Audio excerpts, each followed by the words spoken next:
You're listening to the Oh, Come On sports podcast with me, Natasha Staniszewski. Come on now!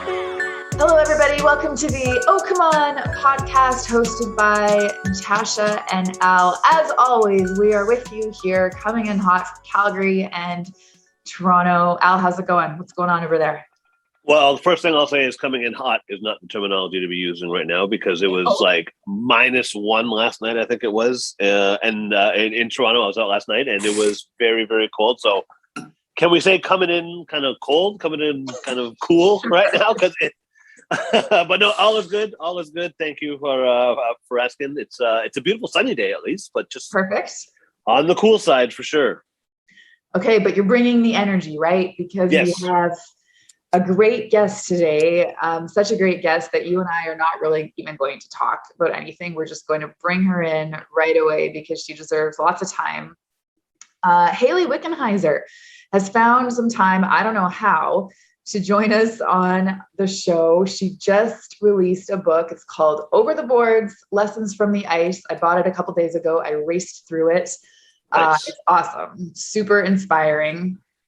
I remember in 2010, I was working as a sports reporter at CTV Edmonton, and I had to go to the university because the women's hockey team was there, the University of Calgary Dinos, and Hayley was playing on that hockey team because she had gone back to school to get her science degree.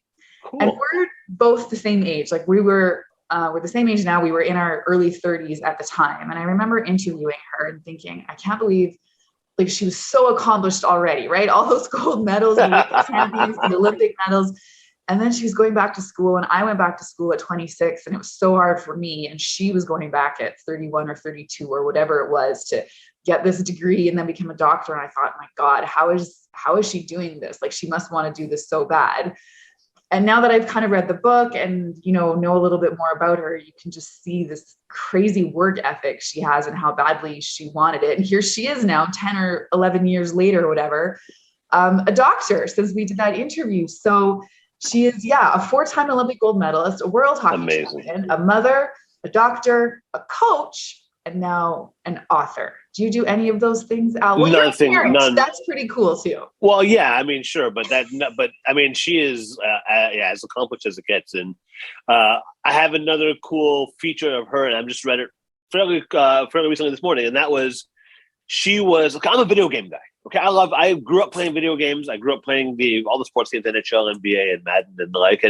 And Hayley was the first of 2 real female hockey players to be in a video game, a playable character in a video game in NHL 13. So her and someone named Angela Ruggiero were the first 2 playable female characters in a video game, which is an amazing accomplishment. If you think, I mean, besides everything else you just mentioned, besides all the other gold medals and all that stuff, that means a whole lot. Can you imagine playing yourself in a video game and that's you? Like that's the coolest thing ever, I think.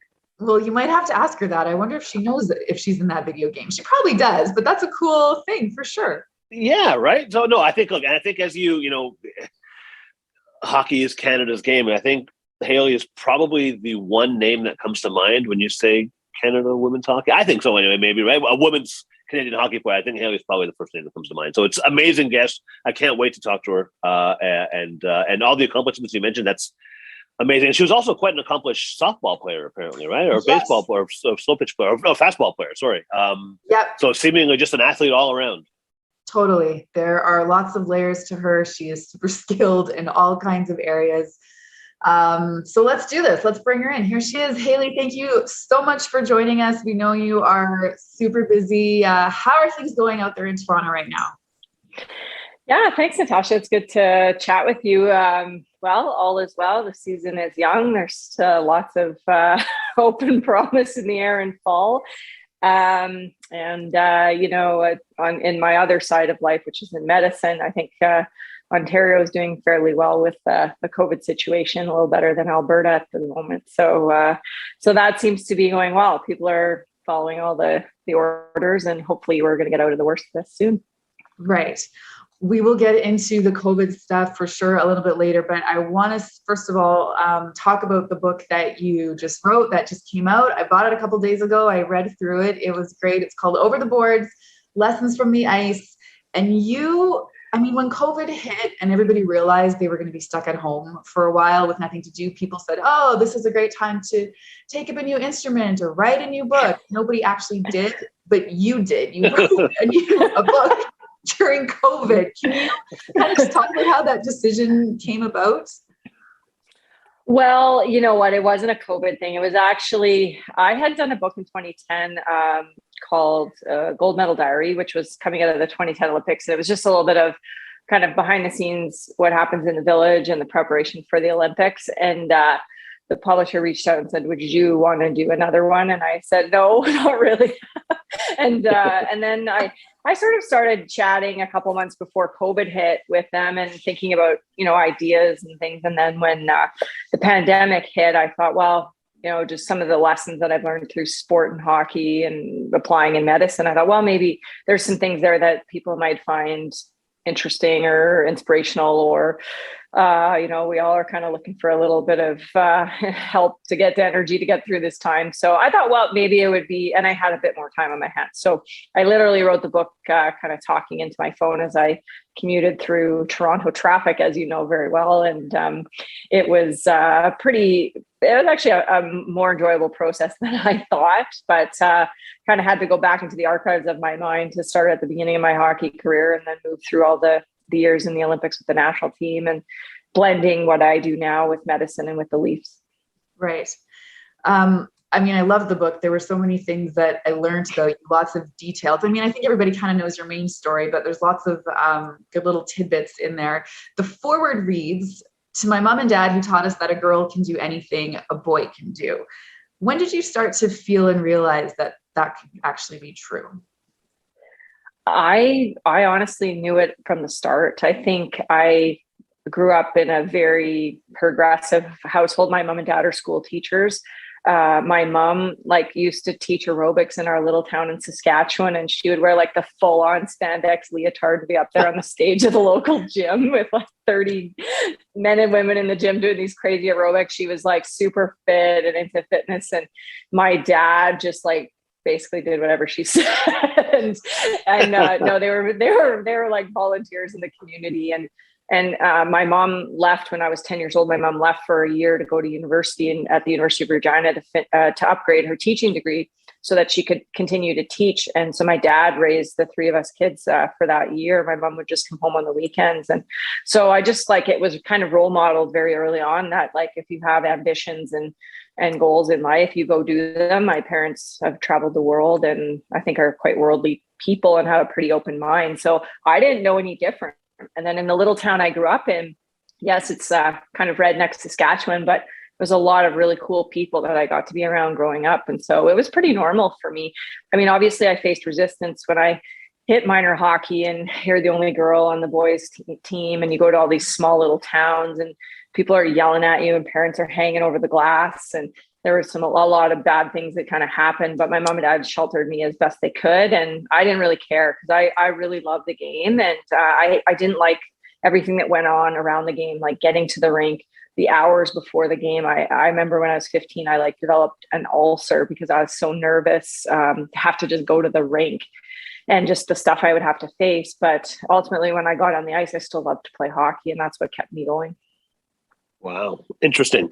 So the point of the book is to share some lessons and skills that you've kind of learned, through your life and career. And there's a whole chapter on grit, which is an awesome word. How do you define grit? And when did you learn, how to be gritty or what gritty meant? Yeah, I guess, growing up in a small town, Saskatchewan, you have to be gritty when you come from that part of Canada, and literally the winters were 40 below. And so I wanted to play the game at a young age. My dad and a couple of the neighborhood dads built a rink in the backyard for all of our kids in the neighborhood. There was 30 of us. And so I just spent hours and hours out there practicing. And to me, the grittiness comes in where, it started to get hard as I got older. And it was just about kind of at times just putting your head down and getting through things and doing it every single day to develop what then I would call resiliency, which is sort of a lot of gritty moments blended together creates a resiliency, I think, in people. And getting comfortable with being uncomfortable was something that I was very comfortable doing when I was in my career. I went and played pro men's hockey overseas for a couple of years.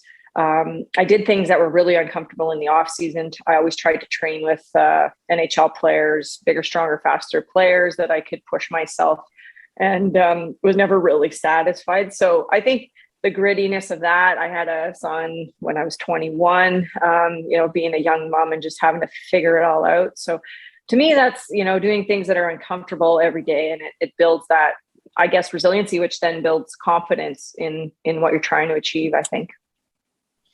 I don't even like bringing this up because reading the book, I could tell how much you hated losing to the Americans at the Olympics in 1998. You came away with silver. You were 19 years old, so super young, still having so many lessons to learn in your life. And you just talk about how hard it was to get over that. And you talk about Wally Kozak, who was one of your mentors.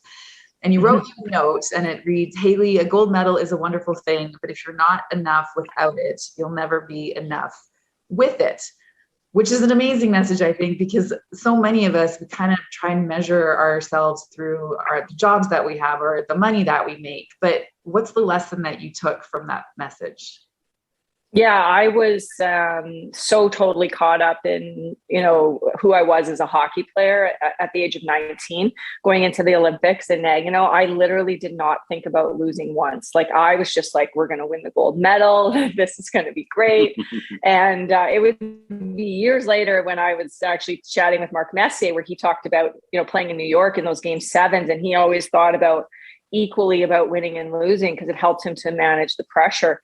And I realized that I didn't really do that at a young age because I was just focused on, we're Canada, we're going to win. And all of a sudden we were Canada and we lost, standing on the blue line, looking at those Americans with the gold and then hanging the silver medal around our necks. And it was devastating because, to me at that time, if we weren't winning, then I was like a failure as a person. I really came back to Canada. I just wanted to crawl into a hole and never get out. I mean, I felt like I let down the country, my family, my friends, and I couldn't separate the two. And Wally, as wise as he is at the time, he recognized I had a lot of maturing to do at that time. And so he gave me that piece of paper, and I've actually put it in my wallet for years. And every big game I played till I retired, I had it in my hockey stall somewhere, just to remind me that, hey, you're not what you do. And I think it happens to all of us in life. Like, we get really caught up in the thing that we are. And now I'm way older and have had a lot of hard lessons that, yes, I'm a doctor now, I'm in medicine, I work for the Leafs, but those are not who I am necessarily at the end of the day as a person. But I didn't have that perspective when I was 19. I was all or nothing. Right. Vulnerability is, you kind of touch on it. There's a few moments during the book where you were vulnerable. And I feel like it's a word you hear so much now in society when people talk about mental health and the importance of that. And the part in the book that stood out to me was when you wrote about how you started crying during one of your interviews to get into med school. And at the time you thought it was going to hold you back. And then you actually got in, and looking back, you realized maybe that moment of vulnerability helped you. You said it yourself, you were raised to be tough as nails in Saskatchewan. What's it been like for you to try and show vulnerability, kind of try and find that part of you? I think it's really hard for everybody to do that. Yeah. Oh, it is. And, for me, for many years, I think I read about this too in the book with the national team. I was a leader. I mean, I started as a rookie, but I was very young, looked at as a leader. And felt like I had to always kind of keep it together. And, there were definitely moments of vulnerability through my whole national career with my teammates in different scenarios, more probably in a one-on-one scenario than a whole team. But the med school thing was not planned. I had just had major foot surgery. So I was in a cast, I was on painkillers, and I had to go to this interview for med school. And so I went through these stations, you read something on the door and then you walk into the room, and for 8 minutes, you answer the question that's being asked. And the very last station I got was, why do you want to go to med school? And I just walked in and I couldn't keep it together. I just started to cry in front of this poor guy. And, I think when I was thinking about, my son and the journey and my foot, not knowing if I was ever going to be the same again, and the impact that the docs had and just like your whole life goes through your mind in a moment. So I actually got emotional. He passed me the cleanest box. And then a few years later in the Air Canada Lounge in Toronto, I was sitting there and he came up and said, do you remember me? And I said, no, I'm sorry. And he said, your med school interview. And I right away recognized him. I went, oh my God. And so it turned out to be an ophthalmologist from Calgary that was assigned to run that station. And I said, well, what did you think? He said, oh, I thought it was great. It showed you were a real person and it was very authentic. So yeah, I think, we probably connect as human beings through moments of vulnerability. And I try at times to be vulnerable. It's not easy for all of us, but even in medicine now, I've cried on several occasions with patients. COVID has got me a few times, just the emotion and the fatigue of it all. I had to tell a patient recently that she was a 50-year-old ICU nurse that she had pancreatic cancer. I had a little tear from that. So those things get me. I think it's okay. I mean, I think if you stop feeling, you're probably not going to be a good doctor at the end of the day. And in life too, you're going to numb yourself to a lot of things. Yeah, that's the COVID stuff is, I can't imagine the stuff that you've been through. That is tough to handle for sure. Later in your hockey career, this was one thing I didn't know about you, that you went to Europe because you wanted to change your game. You called it going from a bull to a spider type of player, which I've never heard that reference used before. But what kind of advice would you give to people who are trying to reinvent themselves or maybe try out a different side of them that they haven't before? Well, I think the first advice would be is, the phrase, feel the fear and do it anyway. Anything worth doing and any big change comes with being uncomfortable, I think, for the most part, and putting yourself in vulnerable situations in places where you could fail. For me, I guess going to Europe, it could have gone well. It could have gone terribly. I was pretty sure it was going to go well, or I wouldn't have gone and put myself in this position where I couldn't play or anything like that. It just, I couldn't control what the rest of the environment was going over there. So it was a big risk. And I did, and the women's game, I was very much a dominant physical player. I played almost like a bull in some occasions. I would just run over people, take the puck to the net, where in the men's game, I had to now convert myself. I'm not going to physically overpower anybody. I'm going to have to use my mind and spacing on the ice to play more like a spider, where the puck comes to me and through me. And so Daryl Belfry and myself, we worked for many years together. He's a skills coach now that we work on the Leafs, and he really helped change and transition my game from this thinking from a bull to a spider. And it was like some painful times where he would just like shake his head on the ice and be like, do it again.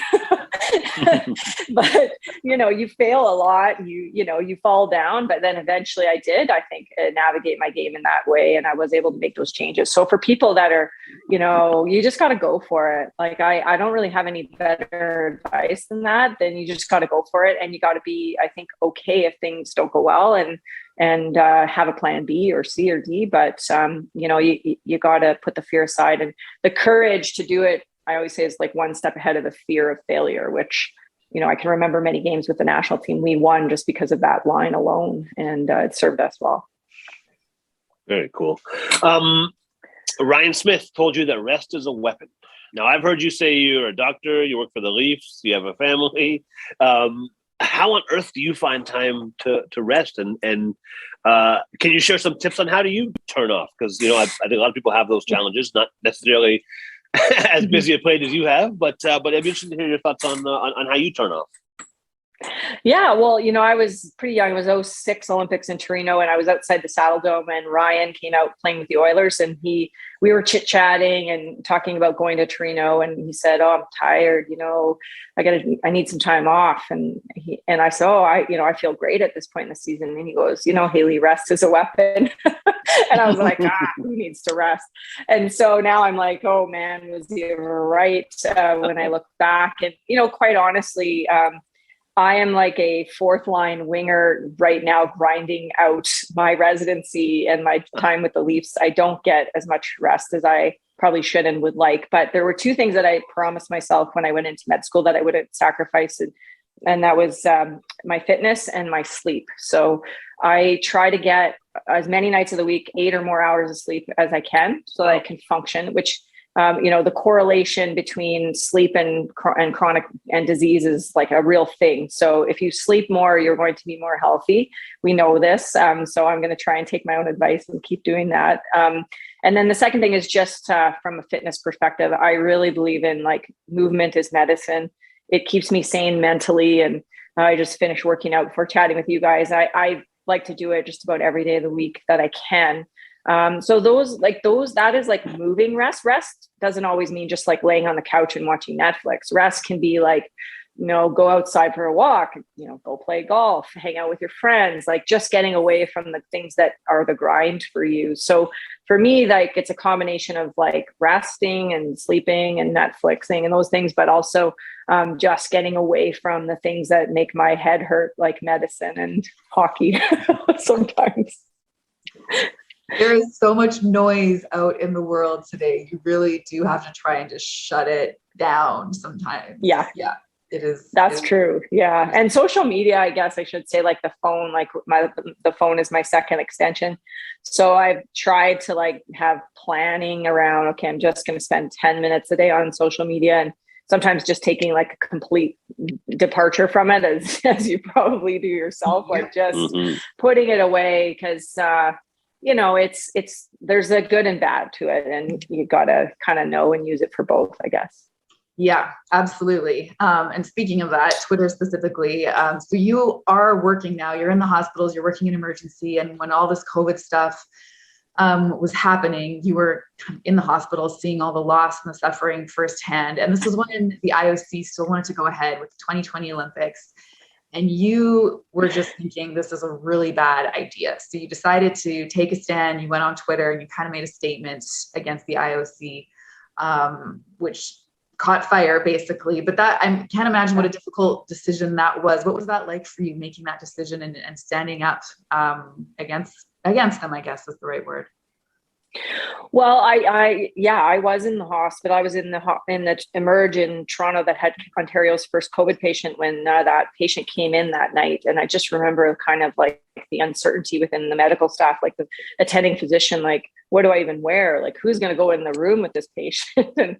and the start of the pandemic was wild being there. And then we got pulled out for a few months while they figured everything out. But then I was back in and I was kind of watching these things unfold, and I'm hearing the IOC, and I'm just like, I know the IOC so well.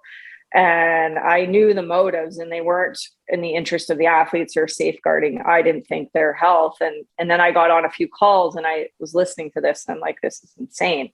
So I remember I was laying on the floor in my living room and I had Becky Scott and Mark Tewksbury on the phone, and Becky being a longtime IOC member and Mark being on the COC. And they're both very brave, outspoken people. And I just said, like, I'm going to do this, you guys. This is nuts. And they were like, go for it. We think it's a good idea. And, we'll support you. The COC will support. And so I did. So I sent the tweet out. And of course, right away, the IOC called me to sort of tell me, shame on you. And I said, I don't really care. And then days later, I think the pressure from other big entities started to speak out, and then they had no choice. And they probably were going to postpone anyway, but it was just taking too long. And I'd been hearing stories from athletes that were really having a hard time and finding training. And it was just not fair to keep the athletes dangling as well, when we knew that the games had no chance to go ahead. Amazing.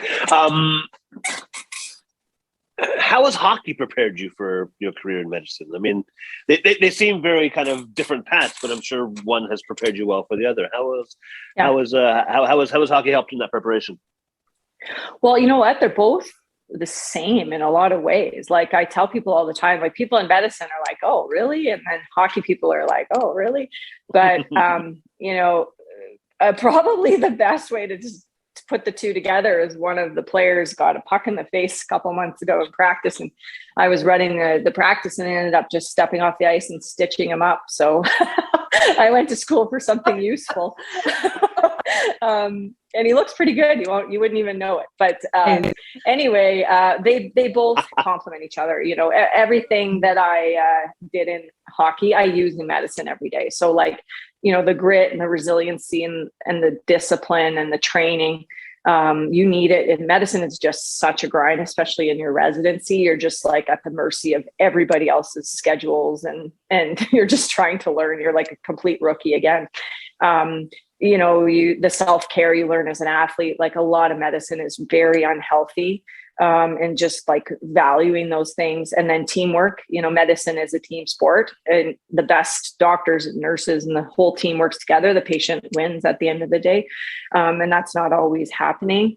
And then I would say the ability to take criticism. I always tell people in medicine, like as an athlete, like we are used to, if someone tells you every single day what you suck at and how to get better or get better, work harder, skate faster. And in medicine, essentially as a resident, you get told the same thing, like that procedure was bad, do better at this, learn this. And so, but a lot of med students are younger than me. Yeah. And they don't take criticism very well, but I try to say like, this is going to make you better. So anytime somebody like comes at me with something, I'm like, thank you very much. And I think athletes are really good at accepting that. It's just because we grow up in that world. Right. What are your thoughts on COVID? Is the end in sight? Not the end of the world. I mean, the end of COVID. Yeah. I should clarify. Oh my gosh. Some days it feels like the end of the world. Not totally. Man, I don't know. Like, I don't know. I feel like nobody really knows. I ask people way smarter than me in medicine all the time. And I think like somewhere between 6 months to a year, this will be fizzled out into an endemic, not a pandemic, where COVID will just become part of life as we know it. You get your flu shot, the COVID vaccine is mixed in with the flu shot yearly. People will always likely still die from COVID like they do from the flu every year. There's, you know, many deaths from the common flu. But I think we're up in Ontario. I saw 83% have double vaxxed. If we can get the country to over 90%, I think we'd be in really, really good shape. And it seems like, you know, for the most part, most people are really reasonable in doing those things. And you hear the noise in the media about the anti-vaxxers and those that aren't, but that's really like the very, very small minority. And so I think that we are going to get through this slowly. You saw the travel advisory be lifted today with the government. Right. About non-essential, and other things are starting to come, and we just have to get back to life. And if you are vaccinated, you know, your chances of hospitalization are very incredibly low. And in the hospital, most of the people that don't do well are unvaccinated. So we know what is going to get us out of this. We just need common sense to prevail a little more. Right. Got it. Okay. So you're also the Senior Director of Player Development for the Leafs is your official title. Are you enjoying that role? Yeah, I really love my job. I think it's the perfect role for me right now. And I feel like it's a great spot because in some of my mind, I still feel like I'm an athlete and not too far out of playing. And so I get to go on the ice on a daily basis and work with the best players in the world. You know, yesterday I was on the ice with Tavares and Matthews and Kampf and Marner and all these guys. And you're just, you know, talking hockey and Jason Spezza and, you know, who I used to train with for years. And these guys that, you know, they now are just, you know, wanting some insight or whatever you have to offer. And then off the ice, my role is to kind of help guide our team make the prospects better, which is a big challenge when you have players spread out all over the world, and a lot of work. But, you know, for the most part, it's really interesting. And I really like the details that go into making players better. It's what I liked as a player myself. I think like preparation is everything. So those are the parts of the game that I really enjoy. And so it's a good role in that way. Okay, we will wrap this up right away. I know you have to go, but I need, for every Leafs fan listening, what is your expert opinion? Are they going to get past the first round this year? Please, Hayley. Alan's a Leafs fan, so give us some hope. Well, of course I'll say yes, because I do think that we have a very good team, and I really believe I would, I've been just about on the ice every daily, weekly since May with these guys. And, the commitment that they've had, the best players to show up at the rink every day. It's like a very focused environment. They're not messing around. They know that there's unfinished business that they need to perform. There's so much pressure in Leaf Nation here to win. And I think half of it is just taking the pressure away and just allowing them to just play the best they can.